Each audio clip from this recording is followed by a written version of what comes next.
আমার ভাসুর রশিদ কালকে এসে ধূপ করি, কোনো কথা নাই, কোনো কথাবার্তা না বলতে, কোনো বোঝা পরামর্শ না করে ও ঘরের বেড়াগুড়া ভাঙচুর করে, আমার ঘরের সব জিনিসপত্র যা আসে সব ভাঙচুর করে। ও জামালপুরের দেওয়ানগঞ্জ, ভাইয়ের বিরুদ্ধে ভাইয়ের অভিযোগ, হামলার শিকার আব্দুর রাজ্জাক। দেওয়ানগঞ্জ প্রতিনিধির তথ্যচিত্রে। জামালপুরের দেওয়ানগঞ্জ উপজেলার হাতিভাঙ্গা ইউনিয়নের পূর্ব আমখাওয়া গ্রামে ঘটেছে এক চাঞ্চল্যকর ঘটনা। আপন ভাইয়ের ঘরে হামলা করেছে আরেক ভাই। আব্দুর রাজ্জাক বলে, আমার ভাই আব্দুর রশিদ ও ভাতিজা ইখলাস রিপন মিলে শুক্রবার সকাল 10টার দিকে আমার বাড়ি ঘর ও মালামাল ভাঙচুর করে। দীর্ঘদিন শত্রুতা থেকেই তারা এই ঘটনা ঘটিয়েছে। ঘটনার বিষয়ে আব্দুর রাজ্জাক বলেন, ভাইয়ের বিরুদ্ধে ভাইয়ের অভিযোগ করতে খুব কষ্ট হয়, কিন্তু আমি বাধ্য হয়েছি। আমি মনে করি অন্য কারো উস্কানিতে আমার ভাইয়েরা এমন কাজ করেছে। এখন তিনি প্রশাসনের কাছে সুষ্ঠু বিচার দাবি করছেন।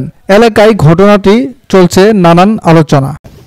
আমার এই ঘর বাড়ি 6বার ভাঙছে, 6বার অনেক টাকা ক্ষতিগ্রস্ত হয়েছে, এখন চলমান। দেখছেন গতকাল আমার এই ঘর বাড়ি ভাঙছে, বেড়াগুড়া আলাদা করে। ভাঙার বিষয়টা হলো, ওরা বাপের ঘর বাপ আমাকে দিয়ে গেছে, আমি গত 10 বছর ধরে এখানে আমি বসবাস, এই ঘরে থাকি। তো এখন এইগুলো গাছগাছালি সব আমার হাতের করা গাড়া।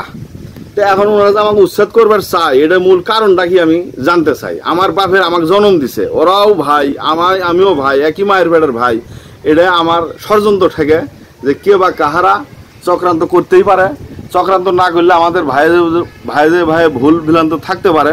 তা আমি যাতে ভুল না হয়, আমি এটা সংশোধনের আশাবাদী। একটা লোকে যদি জিগান, কেউ কিছু বলে না, চোখের সামনে ভাঙচুর বলে। আমার এর একটা পা ভেঙে দিছে, আমার একটা পা ভাঙ্গা, ওই ডেজারে মাটি কেটে অনেক টাকা আত্মসাৎ করছে। এ বিষয়ে এলাকাবাসীর কাছে বক্তব্য চাইলে এলাকাবাসী বক্তব্য দিতে রাজি হন না। তবে স্থানীয় কয়েকজন জানায় যে এগুলো ঘটনা তাদের প্রায় ঘটে থাকে। আমার ভাসুর রশিদ কালকে এসে ধূপ করি, কোনো কথা নাই, কোনো কথাবার্তা না বলতে, কোনো বোঝা পরামর্শ না করে ও ঘরের বেড়াগুড়া ভাঙচুর করে, আমার ঘরের সব জিনিসপত্র যা আসে সব ভাঙচুর করে। ও বললো না যে ঘরটা কি ছোটো ভাইয়েক দেয়া নেবো, বা তোমরা আলাদা করে ঘর দেও বা অগর দিয়ে দাও, কোনো একটা বুঝের কথা নাই।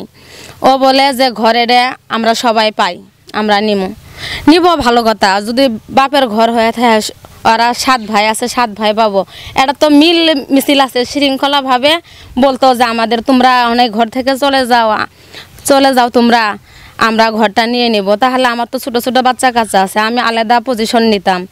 বা এই বাড়ি ভিটা আছে, বন সম্পদ আছে, যে ওরা যদি ভাগ পায় আমার স্বামীও তো ভাগ পাবো। তার ভাগটা বুঝাই দেওয়ার দরকার না। তার কি রাজনীতি করে দিছে নাকি ইলেকশন করে দিছে, ও কয় করলে তোর জায়গা সম্পদ সব বিক্রি করছস। আমি তো একটা ঘরের বউ আছে, আমিও তো জানার অধিকার যে আমার স্বামীর জমি জল্লা কার কাছে বেচলো বা কে কিনলো, একটা ডকুমেন্ট থাকা দরকার। সে ডকুমেন্ট কিছুই নাই।